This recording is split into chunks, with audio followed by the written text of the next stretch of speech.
Welcome to Autism Weekly, the podcast that discusses autism news, current events, and inclusion. Each week, we welcome a guest to the program to share their unique perspective and expertise as it relates to the fascinating world of autism. I'm your host, Jeff Skibitsky. I'm the founder and president at ABS Kids.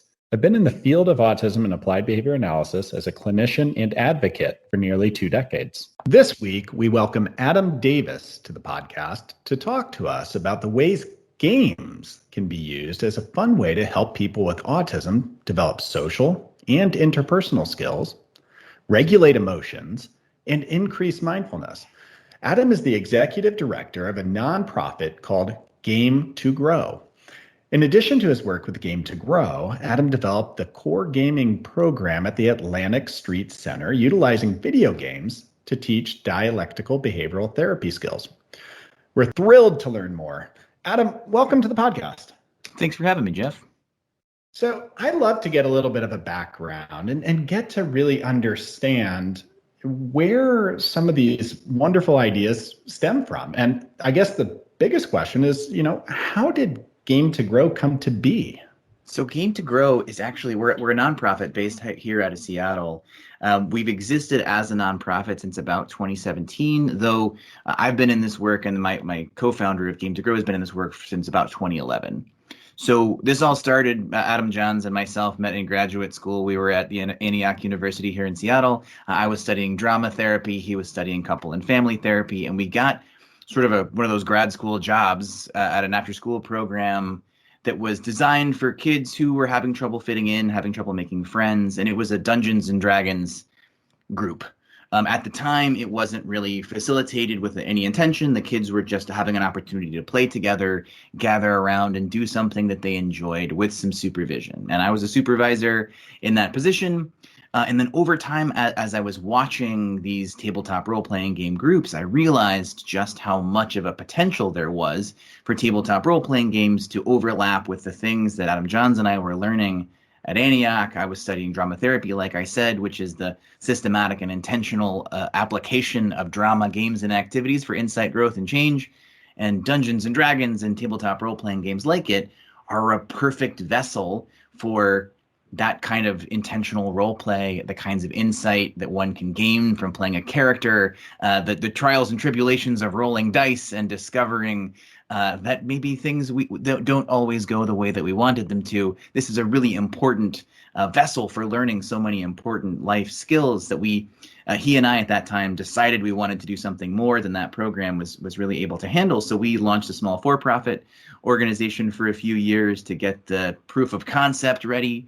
And then we realized that we wanted to do more than he and I could do by ourselves. And so we launched Game to Grow as a nonprofit in 2017 with a very small crowdfunding campaign. And then we got a foundational grant from Child's Play charity. And now we have somewhere around 30 employees, 30 group facilitators running groups. And because we, in the COVID era, we transitioned all of our services virtual. So now we actually have services for participants all over the world.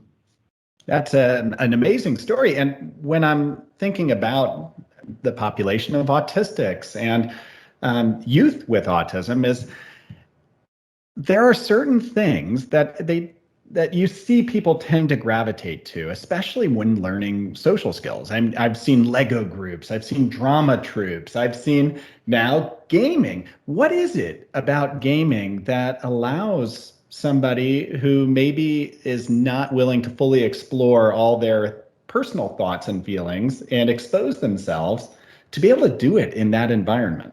Well, there is something really magical about a shared identity and a shared culture and a shared community that has shared group norms, that creates its own language and shares that language and gets excited about those things. There is a kind of love language that comes from getting excited about the kinds of games or movies or books or interests that anyone has, especially true in the autistic community. So what we're doing is really meeting and sharing around a circle, more literal pre-COVID than now, but gathering around in a circle and sharing our enthusiasm for these kinds of shared interests. And we talk about Dungeons and Dragons as the the sort of shared interest, we also have a Minecraft-based social skills group as well, and those are both really relying on the kinds of passion and excitement that our participants have for these things, and then leveraging what's already built into those systems to help them connect with each other, develop some collaboration skills, some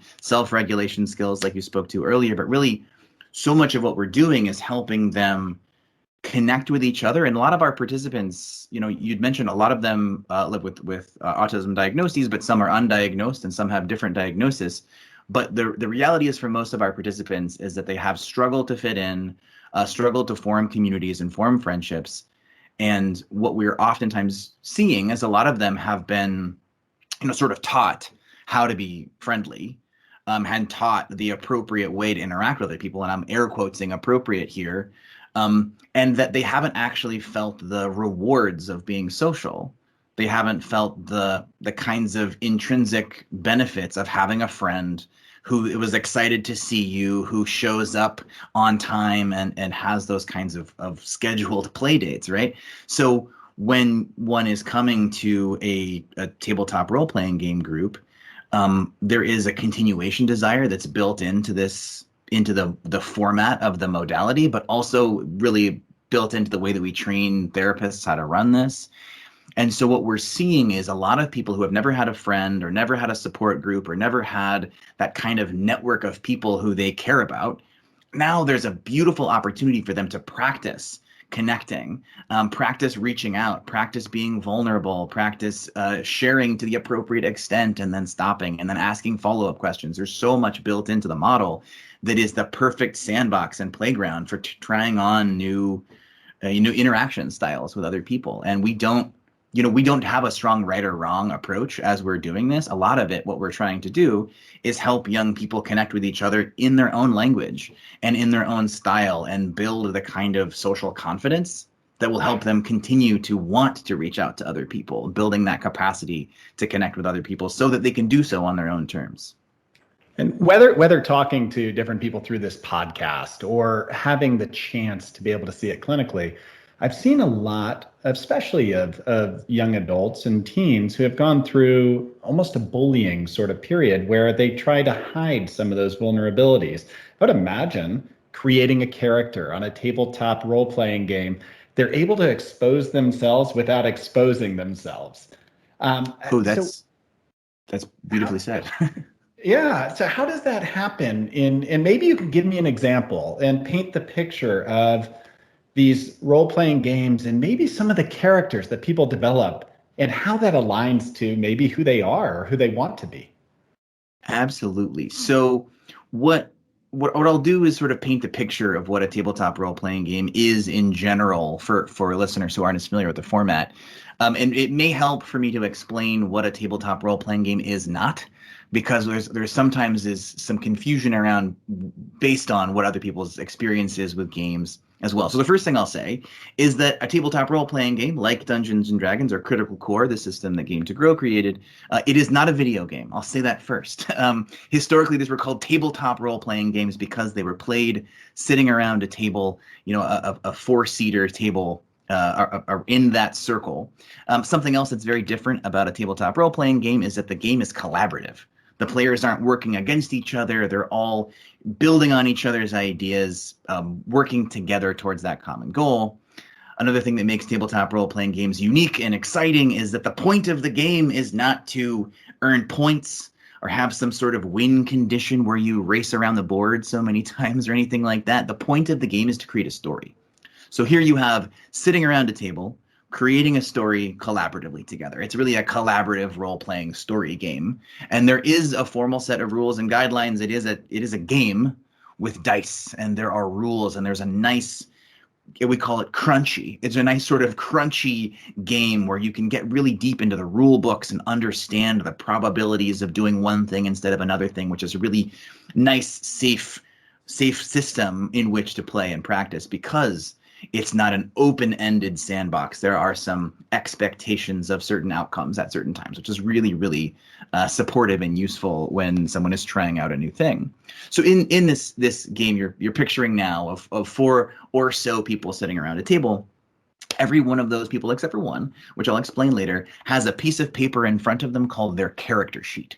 And on that character sheet is a character that maybe they created, maybe they have, are using a pre-made character sheet based on the system that they've created. But on that piece of paper is their character's name, who their character is in terms of their skills and strengths and abilities and the unique things that sometimes it's their flaws, sometimes it's the things they care about. But it is ideally a rich and round narrative character on their sheet. There are numbers on there that tell them if they want to do something that requires strength, they roll this dice and they add this number, and that's whether they're successful or not. But every single person sitting around that table has a different character sheet with a different character, and they are solely responsible for that one character and what that character does in the story.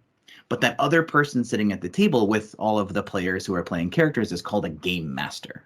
And this is a player. In our case, it is also a facilitator, a group facilitator. Oftentimes we train therapists to be this role, we train parents to be this role, or teachers to be this role. But the game master's job is to set up the story, describing moments that the characters are in which then the players decide how their characters overcome that obstacle and continue the story moving forward. So I'll give you an example of what this might look like. The players are all sitting around the table. They've all got their character sheets in front of them. They have dice. There's 7 different types of dice, 4-sided, 6-sided, 8-sided, 12-sided, 20-sided dice. And the game master describes the situation the characters are in, something like this. Your characters have all been walking, tromping through the snow. You're questing after this X on your treasure map, and you so badly are ready to finally find out what is underneath that X in the treasure map. And you've been hiking and tromping, and you are tired. It's been several days, and you finally come to the clearing on the other side of this forest, and you see a great, big, large cavern descending hundreds and hundreds of feet down to a rushing river below. And you look left and you see that this cavern extends for miles. And you look to the right and you see that this cavern extends for miles. And your quest is to cross this cavern. But you notice that there seems to be a single bridge crossing this cavern. And as you get closer to it, you realize that this bridge has seen better days. It is swaying in the wind. It looks like a rickety rope bridge with a couple of wooden planks missing. Now, what do you do next to cross this bridge safely? And then the characters would look at their character sheets and figure out what their characters are good at, how skilled they are at potentially traversing this canyon to get to the other side. One player might look down and say, well, my character is very dexterous. My character can cross this bridge no problem. I'll just walk carefully across. And the game master might say, okay, well, roll your 20-sided dice and add that modifier right there from your character sheet and see how skilled your character is at getting across this bridge. They might roll that number and roll high enough, and they cross the bridge. It's wobbling in the wind, but they make it to the other side. Another player looks at their character sheet, and they're playing a dwarven blacksmith. A lot of the stories are set in high fantasy settings like Lord of the Rings. And this player looks down and says, my character is a dwarven blacksmith with short, stubby legs. He is not as dexterous as that other character who just crossed the bridge. Oh, gosh, what am I going to do here? Well, I do have some rope in my inventory. I was a blacksmith, so I tell you what I'm going to do is maybe I'll throw the rope to the other character who's already crossed the bridge, and then I'll tie it and stamp it into the ground with my amazing skills at hammering. I'll hammer this rope into the ground here, and I'll fortify this bridge. And that might be a way for that character to use their character's skills so uniquely, relying on what they can do. But then that third player is not a blacksmith with a hammer and is not naturally dexterous. And that player might need to have their character rely on other players for help. I'm not going to be able to get across this thing. Would you hold the rope on the other side? And so the other players are working together and collaborating to get all of the players across that rickety bridge.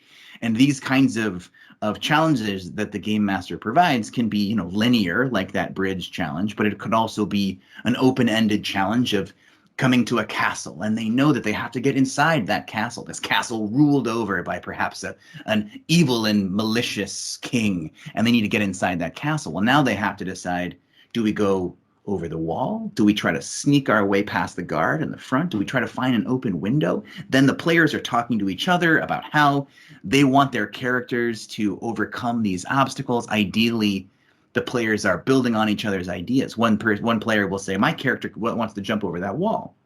And another player says, okay, I'll give you a boost, right? That's the kind of collaborative moments we're trying to encourage in this type of game. But one of the other really unique and interesting aspects of these games is that there are other characters in any good story. There's not just 4 characters. The rest of the story has characters in it. And the game master plays all of those characters. So the game master, when the heroes get past that bridge and they get to that castle, there might be a guard standing outside that castle, and they decide they want to talk their way past this guard. They go up to that guard, and then the game master role plays in real time who that guard is. What are you doing in front of my castle? You know it's quarantine right now. Everybody has to go inside. Then the players have to decide how they're going to have a conversation with that guard. Maybe convince him that they have special badges. They're allowed to get into the castle. These kinds of things might be an interesting way for them to practice self-advocacy. They might practice some interpersonal skills they don't have an opportunity to practice in their daily life or in sort of a contrived role play setting. But if they know their job is to save the kingdom, and the only way to do that is to self-advocate to get past this guard, to get into the castle, to stop the evil wizard from doing evil wizardy things, then that motivation and wanting to try and practice and get feedback and try again, that kind of space is really useful for that continuation desire and to compel them to continue to practice these kinds of skills. I love the way that that's described. I each step of the way that you were walking through that, I could imagine these are skills and deficits that all of our kids, not just those on the spectrum, but every child need to develop over time. I mean, you hit on self-awareness, advocacy, conceptual reasoning, perspective taking. I need to know what everybody else is thinking at this point. And resiliency is that not everything's going to go the right way. Now, this is all in one game. It sounds complex, and it's got to be simple enough for clinicians to be able to use in any sort of therapeutic format. Like, the clinicians have to be able to use it as a vehicle, right? So how do you train clinicians to facilitate in the same way, maybe not as good, but in the same way as what you were just doing there, to help each one of their patients utilize these skills? So that's an interesting question there, actually. One we struggled with for a long time because games like Dungeons and Dragons are complicated. And what we used to do when people would reach out to us before we had a structured training program, we would say, "Oh, you want to be a therapist, a therapeutic game master? Well, you can't be a therapeutic game master until you know how to be a game master." So the process of becoming a game master means learning the rules, running some games for friends or family or people who you don't have therapeutic outcomes associated with, doing so for 6 to 9 months to get experience, and then come back to us, and then we'll talk to you about that. We actually, Game to Grow, Adam Johns and myself, were the keynote presenters at the Washington Association of Marriage and Family Therapy a couple of years ago, and we had an audience full of therapists who were excited about the stories we were sharing of the power of these kinds of games. And so many of them said, "Awesome, I want to do this. This is exactly how I can help support my especially youth participants who are struggling to connect and struggling to have." I mean, imagine a world where youths want to go to therapy, right? I mean, that's part of the beauty of this kind of intervention. And what we decided we needed to do was actually create something for them. So this is where Adam Johns and myself, we connected with sort of a beautiful sort of accident of paths crossing at the right time. We connected with Virginia Spielman out of the Star Institute in Denver, Colorado, and created Critical Core. We partnered with actually an ad agency out of Hong Kong to do some of our design work as a pro bono passion project for some of their creative team. And what we built was called Critical Core. We launched on Kickstarter in 2019. We were successfully funded in 8 hours. And what that is a beginner's box for therapeutic role-playing games. And what we realized as we were trying to help therapists and trying to help teachers and parents utilize tabletop role-playing games as tools is that the barrier to entry was not the youth. The barrier to entry, the kids were ready to learn it. The barrier to entry was in so many ways on the therapists and on the teachers and the parents learning how to play a tabletop role-playing game, because the format, the asymmetric structure of it with a game master and the players is very unique. If you've only played Sorry, Life, Uno, etc., this game is going to be a real game changer, to use the phrase.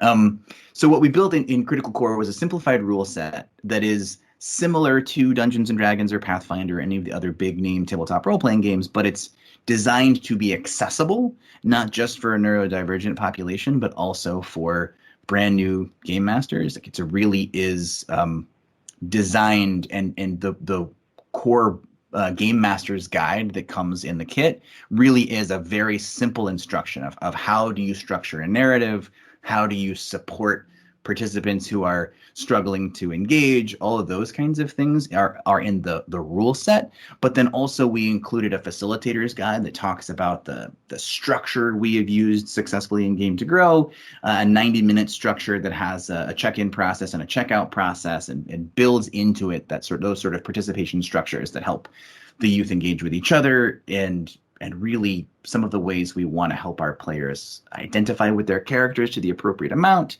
to help build some of the confidence from their character and take that with them into their real life, but also take some of their challenges and put that on the character as a way to externalize and gain some insight from that character. And then the other really exciting part about the Critical Core box set are the stories we built into it. So I mentioned earlier a brief story of crossing a bridge and getting into a castle. Because we've been doing this for so long, we have so many stories that we've built for our participants. And so we put 3 of them into the box set with some additional guides for game masters to create, new game masters that are playing Critical Core, to design their own stories, their own sort of narrative arcs and flows, and how to align the in-game scenarios with those real-world areas of social growth. So you mentioned earlier the crossing the bridge. Well, they have to think about, what is my character good at?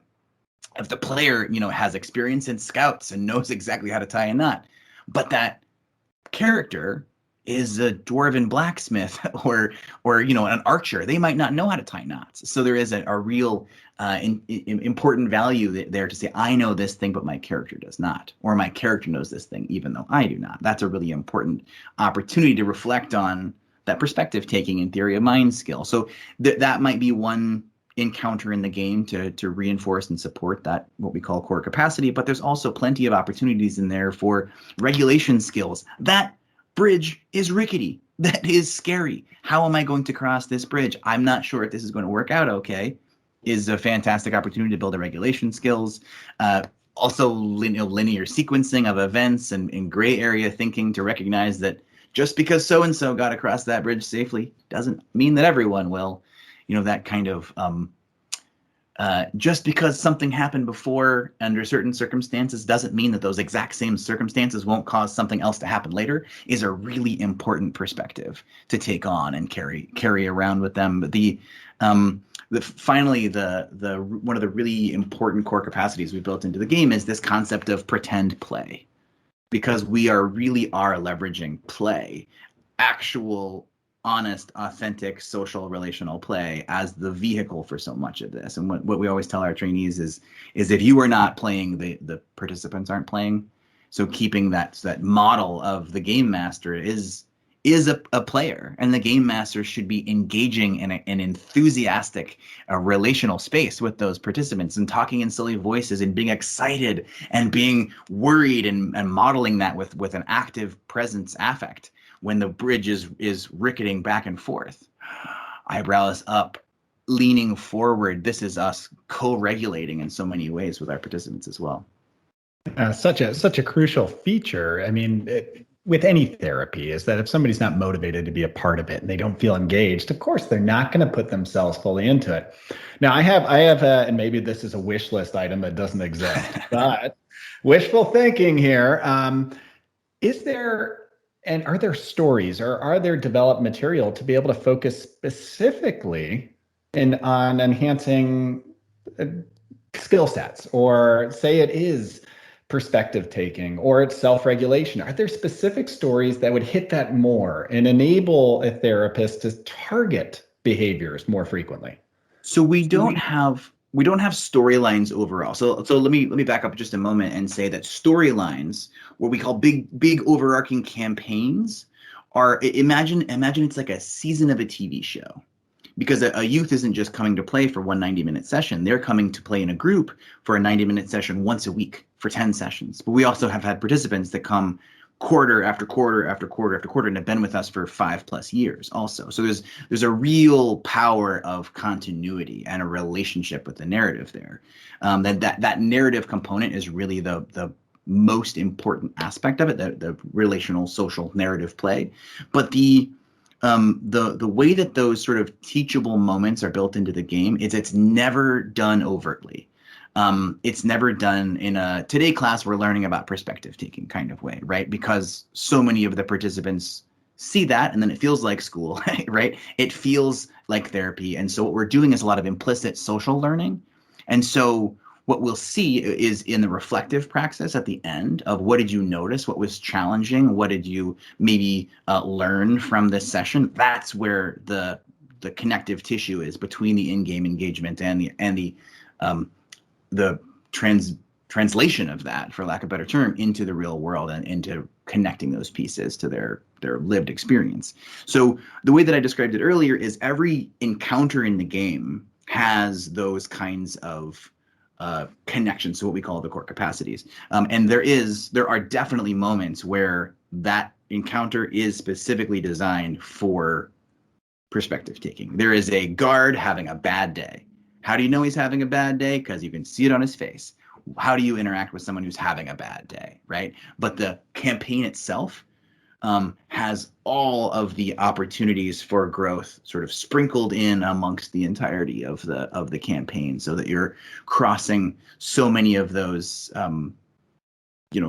outcomes throughout the entirety of the experience. And you'd be surprised the kinds of way. I mean, so much of what we're doing is emergent. It's what shows up that day.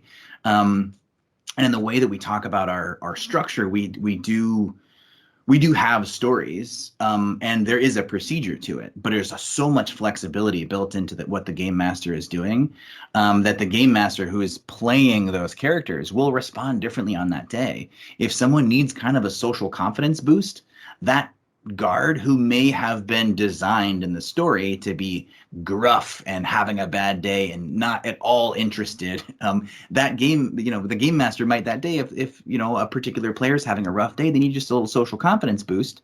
That guard might say, wow, I see you've got a really big bow and arrow you're carrying around. What? Tell me something you've hunted with that bow and arrow.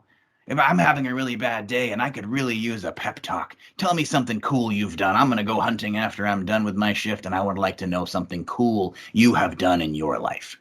And then that's just a time for that player to make up something on the spot of something. Oh, my character, I've hunted a dragon. Oh, you've hunted a dragon? Well, that's so neat. Tell me how big the dragon was, right? That's just an enthusiastic back and forth right there. And that social confidence boosting there, and the fact that they're having some imaginative pretend play in real time that the other players are ideally paying attention to and tracking. Go, oh, I also fought a dragon. Oh, that's cool. Then they're connecting with each other in a way that is it's dynamic and emergent in a way that no curriculum could really be prepared for, right? So a lot of our training program is to help the facilitators and game masters to respond and be in the moment and really attune to the needs of the group and align the in-game moments sort of as they emerge with the kinds of supports that those youth needs, which is a very scaffolded and very developmental approach to sort of meet our players where they are that day, much less just in their larger developmental journey. So you're immediately challenging me to say I need to go get some improv skills almost immediately. But outside of that, I mean, you have a set of therapists and potentially parents that would love to facilitate. How can they contact you? Or are there other venues to be able to say, hey, you know what, I'd love to get training. I want to do this well. I want to feel competent in the way that I can adjust or mediate these scenarios to be able to adjust to what my child needs at this time.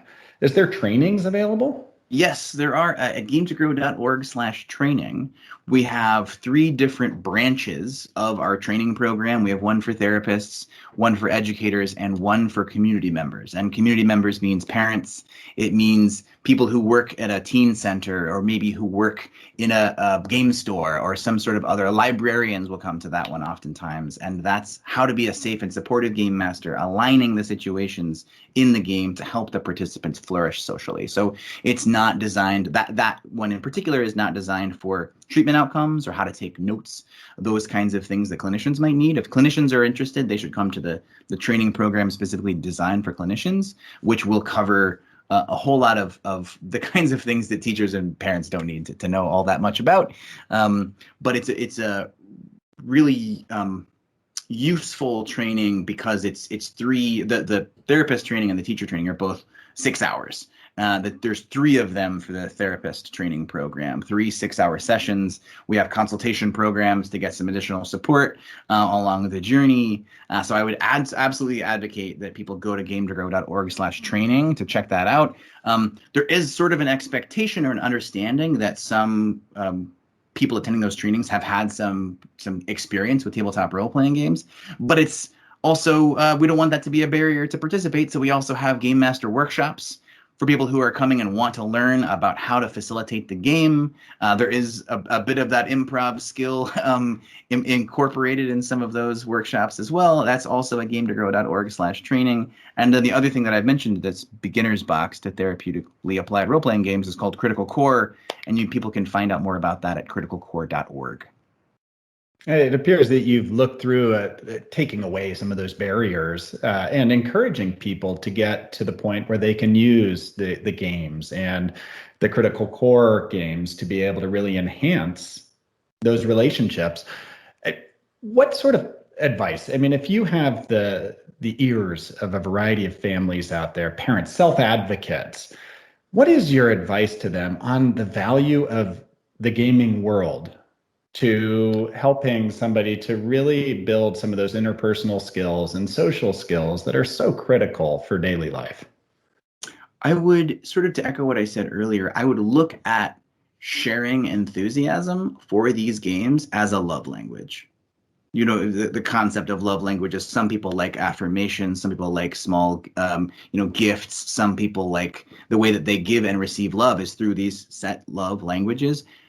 Connecting over a shared enthusiasm for a game should be something in every parent's toolkit, and every therapist's toolkit, and every educator's toolkit, especially youth who struggle to find social connection and find community. This is their love language. This is their invitation.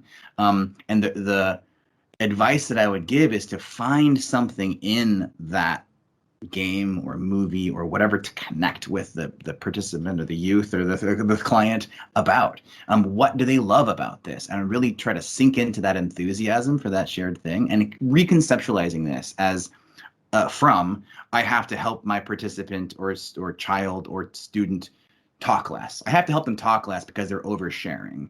They need to know when to stop talking. While we might understand that there might be a point in life that they will need to understand that limit, starting first with where can we find the shared enthusiasm and enjoyment for this thing that they love so much, and that right there is the entry point for relationships, which is going to support so many other outcomes we want for them. Before we look at the boundary there, let's look at let's walk into their world for a little bit. Well said, Adam. And I thank you for sharing your enthusiasm with us. I can feel the passion, and it looks like you've put a lot of time, energy into a product that the sky's the limit. And I hope people reach out to really explore the use of games in helping to be able to explore these social relationships, both therapeutically and personally.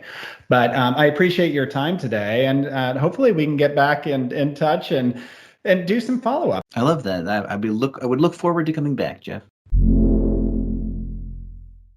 Thank you for listening to Autism Weekly. We hope you tune back in next week to learn more about autism in the real world. Autism Weekly is now found on all the major listening apps, including Apple Podcasts, Google Podcasts, Stitcher, Spotify, Amazon Music, and more. Subscribe to be notified when we post a new podcast. Autism Weekly is produced by ABS Kids. ABS Kids is proud to provide diagnostic assessments and ABA therapy to children with developmental delays like autism spectrum disorder. You can learn more about ABS Kids and the Autism Weekly podcast by visiting abskids.com. Thanks for tuning in. See you again next week.